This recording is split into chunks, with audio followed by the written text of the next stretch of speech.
Gambhira bridge દુર્ઘટનામાં 18 લોકોએ જીવ ગુમાવ્યો છે અને ત્યારે ડાંગ જિલ્લાનો અંબિકા નદી પર આવેલ સાકર પાતાળ બ્રિજને લઈને હવે સવાલ ઊભા થયા છે।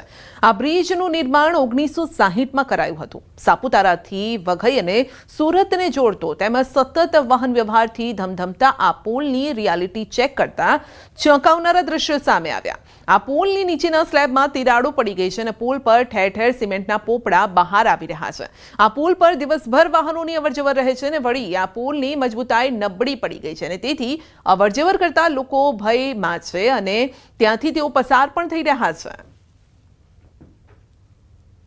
બ્રિજ જૂનો છે પણ અત્યારે નવા બ્રિજની માંગણી કરેલી અને સરકારશ્રી દ્વારા 9 કરોડ એના માટે મંજૂર કરેલા છે અને એ ટેન્ડર પ્રક્રિયા હેઠળ છે એટલે ટેન્ડર મંજૂર થશે એટલે દિવાળી પરથી કામ ચાલુ થઈ જશે।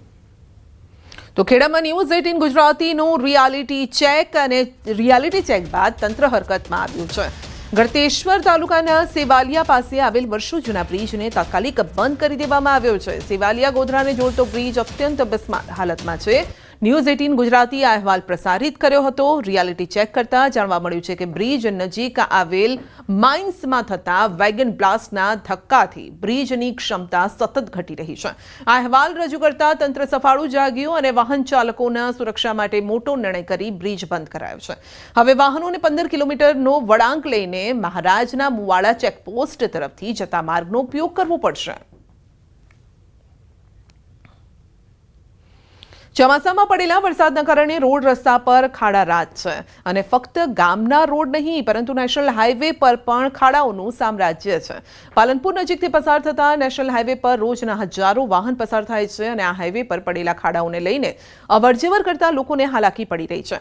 ચોમાસામાં પ્રથમ વરસાદે તંત્રની કામગીરીની પોલ ખુલી ગઈ છે અને આ ખાડા લોકોને તો દેખાઈ રહ્યા છે પરંતુ તંત્રના આંખે પાટા બાંધેલા હોવાથી તંત્ર આ ખાડા નથી જોઈ શકતું અને ત્યારે લોકો કહી રહ્યા છે કે તંત્ર જરાક આંખના પાટા ખોલે અને આ સ્થિતિ જુએ તો સારું। જો આવી સ્થિતિ રહી તો અકસ્માતોની સંખ્યા વધતી જશે। હાઈવે ઉપરના જેટલા પણ રોડ હોય છે એ ચોમાસામાં બિસ્માર હાલતમાં થઈ જાય છે। એ હાઈવેની દુર્દશા એટલી ખરાબ હોય છે કે વાહન ચાલકો તો શું પણ રાહદારીઓને પણ ત્યાંથી ચાલવું મુશ્કેલ થઈ જાય છે।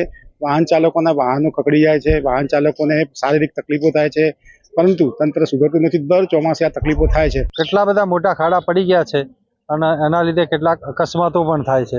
અત્યારે તાજેતરમાં જ 2-3 એક્સિડન્ટો હમણાં જ થયા અને 2 મૃત્યુ પણ થયા છે। એટલે ખરેખર એક મોટા ખાડાઓમાં એક્સિડન્ટથી